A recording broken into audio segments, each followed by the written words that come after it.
En este vídeo te contaremos las 10 batallas ganadas por el Imperio Español, que la leyenda negra anglosajona oculta para blanquear su historia. Así que empecemos. Eso es algo que quiero que entiendan los hispanistas, que la tradición incaica no tiene que entrar en conflicto con la hispanidad, y eso lo decía el mismo Garcilaso de la Vega. Los incas prepararon el camino para la llegada del cristianismo, prepararon la estructura, no solamente física, en ciudades, en caminos, sino la estructura organizacional, este sistema de curacas que mencionaba antes. Entonces, se puede admirar a los incas, como yo lo hago, y ser hispanista. Eso es algo que no lo entienden ni los indigenistas ni muchos hispanistas. Este sistema de castas, que de pronto hubiera mestizo, castizo, tente en el aire, salta para atrás, no te entiendo, y todas las castas, todo el sistema de castas nos habla de que nos mezclamos mucho, ¿sí? De que nos mezclamos muchísimo y que evidentemente no había tanto racismo, porque si no, no nos hubiéramos mezclado. El verdadero racismo, el verdadero racista, no se mezcla con alguien que considera inferior, ¿ves? El sistema, que ni siquiera es un sistema oficial de castas, porque eso nunca existió de manera oficial, simplemente es españoles con indígenas y a partir de ahí sus descendientes y cómo se mezclan, y te genera una paleta de colores maravillosa que llegó a haber 20 y tantas, entre comillas, castas, ¿no? Esto te habla de que hubo mucha mezcla. La discriminación a esos diferentes grupos que emergen de esta mezcla es algo que empieza en el siglo XIX, en el México independiente. Los racistas somos los mexicanos. El comercio de esclavos, el comercio transatlántico de esclavos lo conocemos muy bien. Ha sido posible conocerlo muy bien porque efectivamente las fuentes son muchas, los datos que necesitamos conocer para conocer cómo fue el comercio transatlántico de esclavos los conocemos, porque los barcos iban matriculados, se registraba perfectamente lo que era su cargamento, de dónde salían, a dónde iban, las fuentes son profusas. Por lo tanto, el comercio transatlántico de esclavos negros lo conocemos muy bien. Se puede resumir en las cifras que les voy a dar a ustedes a continuación. Más o menos viajaron de África a América unos 12 millones de esclavos, de los cuales fueron traficados 6 millones, no se imaginan ustedes por quién. Si hiciera aquí una encuesta, raro me parecería que de los 60 que tienen ustedes aquí en este momento, 5 o 10 me dieran el dato. 6 millones Portugal, la gran potencia esclavista de la historia, transatlántica, es Portugal. ¿Qué hacían los piratas? Porque las costas nuestras fueron asaltadas durante 3 o 4 siglos por los piratas, ingleses, holandeses y corsarios franceses. ¿Y qué iban a buscar América si éramos tan pobres y paupérrimos? Porque España nos mantenía aplastados bajo la bota imperial y no nos dejaba progresar. Pero ya ver, ¿qué iban a buscar los piratas en América si no era robar riquezas en las costas como Cartagena de Indias, La Habana, San Juan, etcétera, etcétera? Entonces mucha gente no se pregunta, pero es que éramos asaltados y por eso España fortificó todas las costas. Porque los piratas no nos dejaban respirar, porque nos atacaban. Iban a robar pobreza. Pero ¿alguien se ha preguntado que un pirata vaya a robar pobreza y vaya a asaltar una ciudad para robar a los pobres? Bueno, pues iban a robar a los... Simplemente, en 1349, en la ciudad de Estrasburgo, sin juicio previo, arden más de 2000 judíos en una sola noche, ante la sospecha de que son ellos los que están transmitiendo la enfermedad de la peste.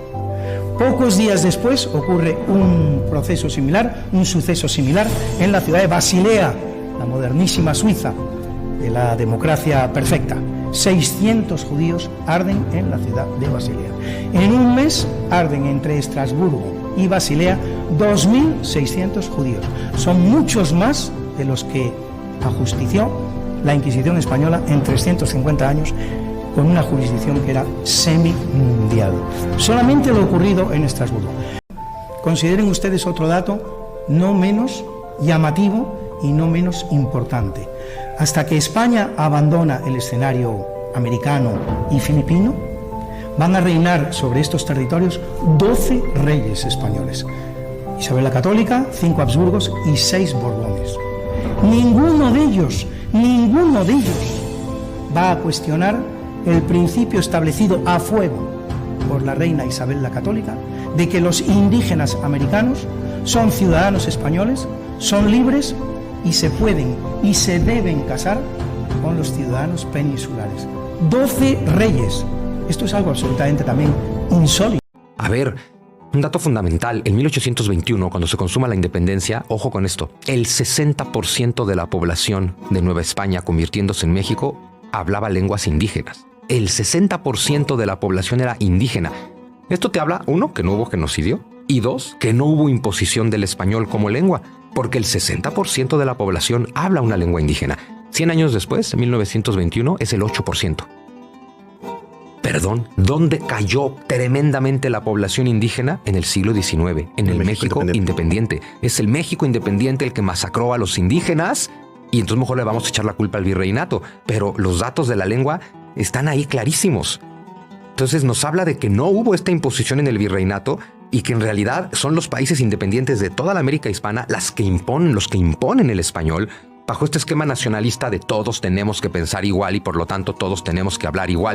Es ridículo hablar de conquista española de América. Cortés no conquistó nada, no hubiese podido conquistar nada porque 200 hombres, ni con fusiles automáticos, hoy se entiende como tiene la OTAN, podría haber conquistado y vencido un ejército de 200.000 hombres. Por eso los norteamericanos no pudieron vencer en Afganistán, porque no conocían el terreno y eran superior los otros, aunque tuviesen menos armados. Y Cortés los derrota porque la realidad es que los aztecas eran una minoría, una nación opresora, pequeña, que oprimía a las otras. Y entonces cuando llega Cortés, lo que hace es servir de catalizador para que todas las naciones oprimidas, que son distintas a la nación azteca, no es una guerra civil, es una guerra nacional de liberación, una guerra nacional de liberación de los pueblos oprimidos por los aztecas que marchan junto con Cortés para derrotar al imperialismo más macabro de la historia de la humanidad, que era el imperialismo azteca. Pero así podemos seguir, se entiende, recorriendo el continente. Es decir, lo que reinaba en América, se entiende, era el infierno. Esa es la verdad que oculta el pensamiento negro legendario, porque entonces toda la leyenda negra, si los jóvenes la conociesen, se caería como un castillo de naipes. Australia. Hay mucha incertidumbre sobre quién descubre Australia. Los ingleses afirman taxativamente que es uno más de los descubrimientos de este marino James Cook, en 1770. Pero es que son ya algunos los marinos españoles que han avistado las tierras australianas y lo han dejado suficientemente explicado. Así tenemos, por ejemplo, el caso de Pedro Fernández de Quirós, portugués de origen, por cierto, pero como Magallanes trabajando y navegando para el rey de España, Luis Báez de Torres, cosas que ocurren en el año 1606, por lo tanto, siglo y medio antes de que lo hubiera podido descubrir James Cook o el holandés Willem Jansson en 1618. Nueva Zelanda, vale decir lo mismo. La Antártida, descubrimiento que los anglosajones atribuyen a un tal William Smith en 1819. En 1603 está atestiguado que ya la había avistado y había hablado de ella Gabriel de Castilla, un marino español, 1603. ¿Cuál es el hecho más relevante del siglo XX, geoestratégicamente hablando? Hay un hecho que ha pasado completamente desapercibido y cambia el peso de la geopolítica, que es la desaparición del Imperio Británico. ¿Qué hacen los ingleses para que su propia población no entre en depresión? Porque claro, era un hecho tremendo. De repente el imperio había ganado la guerra, supuestamente. Bueno, no había ganado la guerra Inglaterra, había ganado Estados Unidos y Rusia. Y bueno, te pierdes el imperio. O sea, ¿cómo vendes a tu población que gana una guerra si pierdes un imperio? ¿Qué clase de victoria es esa? Entonces hay una serie de estudios encargados por el gobierno británico, o sea, sufragados por fondos públicos, pero hechos por universidades británicas, donde empiezan a recuperar la historia de la decadencia del Imperio Español, The Decline of Spain. No hablaban de Franco, no, hablaban del Imperio Español. ¿Y por qué esa obsesión en pleno siglo XX de hablar de nuevo de la decadencia española? Para tapar de nuevo la decadencia británica, que era la que realmente estaba ocurriendo.